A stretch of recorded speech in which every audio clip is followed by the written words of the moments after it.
प्रिय विद्यार्थियों, आपका एक बार फिर से अगले दो प्रश्नों में स्वागत है।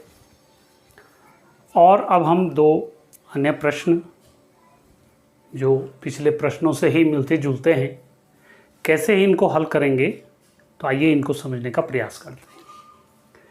एक कुंडली का क्षेत्रफल, ये तीसरा प्रश्न है, 0.5 मीटर स्क्वायर तथा उसमें 50 फेरे हैं।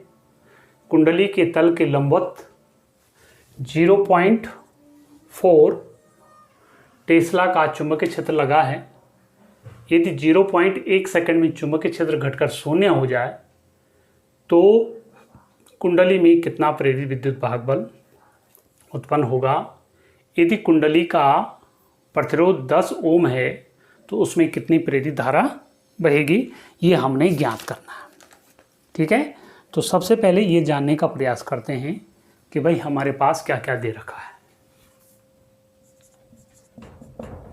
देखिए, क्षेत्रफल यानी A बराबर 0.5 मीटर स्क्वायर, 50 फेरे, N बराबर 50 फेरे।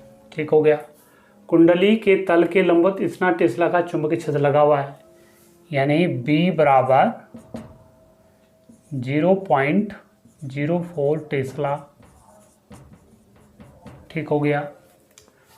0 इतने सेकंड में चुंबकीय क्षेत्र घट करके शून्य हो जाता है, यानी तो पहले चुंबकीय क्षेत्र की दिशा के हमने क्या कर रखा है, जो ये कुंडली है तल के चुंबकीय क्षेत्र की बल रेखाओं की लंबवत रखी हुई है। ठीक है, तो ऐसी कंडीशन में थीटा बराबर 0 हो जाएगा, यानी φ1 बराबर, जब ऊर्ध्वाधर लंबवत रखा हुआ है तो φ1 is equal to BA cos theta. तो मान रख दीजिए यहाँ पर 0.04 इंटू A यानी 0.5 इंटू cos 0, तो क्या हो जाएगा 5 चौको 20। देखिए कितने अंकों के बाद दशमलव, 1 2 3, 1 2 और यहाँ पर लगा देते इंटू 1, यानी 2 गुणा के 10 की घात -2 भी आप इसको कह सकते हैं, क्योंकि देखिए इसकी कोई वैल्यू नहीं होती लास्ट में 0, जब दशमलव लगा है तो लास्ट में 0 का कोई महत्व नहीं होता। तो इतना जो है क्या हो जाएगा, ये बेकार। ये 1 कहाँ गए, क्योंकि इसके साथ इंटू हो गए, गुणा हो गए, तो इसका मान उतना ही आ जाएगा। अब देखिए φ2 बराबर, आगे क्या बोला कि चुंबकीय क्षेत्र घट करके शून्य हो जाता है। चुंबकीय क्षेत्र घट करके शून्य का मतलब φ2 बराबर 0 हो जाएगा, क्योंकि जब यहाँ पर 0 रख देंगे तो ये सारा टर्म क्या हो जाएगा, 0 हो गए, यानी फ्लक्स परिवर्तन क्या हो जाएगा, शून्य। तो delta phi is equal to क्या हो जाएगा, φ2 माइनस φ1, यानी 0 - 2 गुणा के 10 की घात -2 -2 गुणा के 10 की घात -2 वेबर, इतना आगे। ठीक है, ये तो हमारा क्या आ गया, चुंबकीय फ्लक्स के मान में परिवर्तन। फिर आगे क्या बोला, यदि कुंडली कितने सेकंड में हो रहा है, 0.1 सेकंड में हो रहा, यानी डेल्टा टी भी हमें दे रखा है यहाँ, डेल्टा टी बराबर 0.1 सेकंड। यहाँ पर इसको लिख लीजिए। अब देखिए प्रेरित विद्युत वाहक बल कितना उत्पन्न हो जाएगा, फैराडे के विद्युत चुंबकीय प्रेरण के नियम से प्रेरित विद्युत वाहक बल E बराबर -n delta phi upon delta T.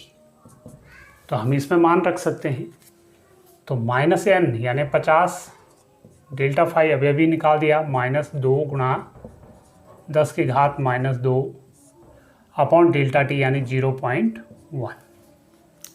ठीक है, अब हम क्या कह सकते हैं, देखिए माइनस प्लस हो जाएगा, 50 गुणा के यहाँ से दशमलव हटाएंगे तो ऊपर 0 बढ़ जाएगी, 20 गुणा 10 की घात -2 और नीचे 1 बच जाएगा।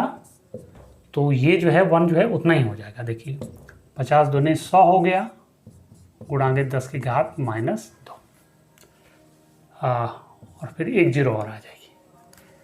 तो यहाँ पर ध्यान रखिए ये आपको दे रखा है 10 ओम प्रतिरोध, तो इसको भी मैं मिटा दे रहा हूँ, यानी इसको थोड़ा आगे बढ़ा देते हैं। देखिए यानी 10 की घात +3 गुणा 10 की घात -2 यानी 10 बच जाएगा, 10 वोल्ट। ये हमारा क्या आ गया, प्रेरित विद्युत भागबल का मान है। अब आप बोलेंगे 10 वोल्ट कैसे हो गया साहब, 10 की घात +3, 10 की घात -2, 10 की घात +1, तो 10 की घात 1 का मतलब 10 ही हो जाएगा। ठीक, अब देखिए हमें क्या दे रखा था, यहाँ इससे आगे मैं कर रहा हूँ, आर कुंडली का प्रतिरोध दे रखा 10 ओम, तो इसमें प्रेरित विद्युत भागबल कितना उत्पन्न होगा वो हमें निकालना है। तो देखिए उसमें प्रेरित धारा कितनी बहेगी वो हमें ज्ञात करना। तो प्रेरित धारा I बराबर E अपॉन आर। देखिए ओम के नियम से I = V/R होता है, ठीक है ना। तो V का काम यहाँ पर क्या कर रहा है, प्रेरित विद्युत भागबल कर रहा है, ठीक है। तो रखिए इसका मान, देखिए 10/10, यानी प्रेरित धारा बराबर 1 एम्पियर। क्योंकि देखिए जब कुंडली से बद्ध चुंबकीय फ्लक्स के मान में परिवर्तन हो रहा है ना, चुंबकीय क्षेत्र पहले जो है कितना था और फिर बाद में 0 हो गया था, तो इसका मतलब चुंबकीय फ्लक्स में परिवर्तन हुआ तो उसमें प्रेरित विद्युत भागबल भी उत्पन्न होगा, और क्योंकि कुंडली अगर बंद परिपथ के रूप में है तो प्रेरित धारा भी उत्पन्न होगी, यानी विद्युत चुंबकीय प्रेरण होगा वहाँ पर, ठीक है ना। तो ये आ गया आपका, ठीक है। अब जो है अगला जो प्रश्न है हमारे पास, देखिए इसको अब करने का प्रयास करते हैं। तो सबसे पहले देखते हैं इसमें क्या दे रखा है। देखिए 4 मीटर लंबाई का एक सीधा चालक है साहब, L बराबर 4 मीटर, नहीं 4 मीटर नहीं है, 0.4 मीटर, 0.9 वेबर, यानी 0.9 वेबर प्रति मीटर स्क्वायर, यानी 0.4 मीटर लंबाई का एक सीधा चालक 0.9 वेबर प्रति मीटर स्क्वायर चुंबकीय फ्लक्स घनत्व, चुंबकीय फ्लक्स घनत्व माने चुंबकीय क्षेत्र ही कहते हैं इसको, में 7 मीटर प्रति सेकंड के वेग से गति कर रहा है। तो उसमें प्रेरित विद्युत भाग, आपको ध्यान होगा कि जब कोई चालक किसी चुंबकीय क्षेत्र में बल रेखाओं को काटते हुए जो है आगे बढ़ता है तो उसके सिरों के बीच में एक विद्युत भागबल प्रेरित हो जाता है। हमने आपको ध्यान होगा कि जब वायुयान जो है बैठ रहा है ना, तो उस स्थिति में उसके पंखों के बीच में एक प्रेरित विद्युत भागबल उत्पन्न होता है। ऐसे कोई धावक जो है, खिलाड़ी जो है दौड़ रहा है और चुंबकीय क्षेत्र की जो क्षैतिज बल रेखाएं उनको काटते हुए आगे बढ़ रहा है, तो उसके सिर और पैरों के बीच में एक प्रेरित विद्युत भागबल उत्पन्न होता है। तो ऐसे कुछ मैंने बताया था, तो आपको ध्यान होगा। तो ऐसे यहाँ पर हो रहा है, भी आपको दे रखा है 7 मीटर,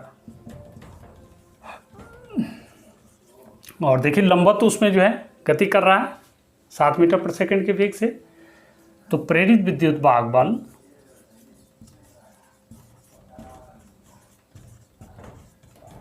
E बराबर BVL, ऐसा कुछ होता था, आपको ध्यान होगा।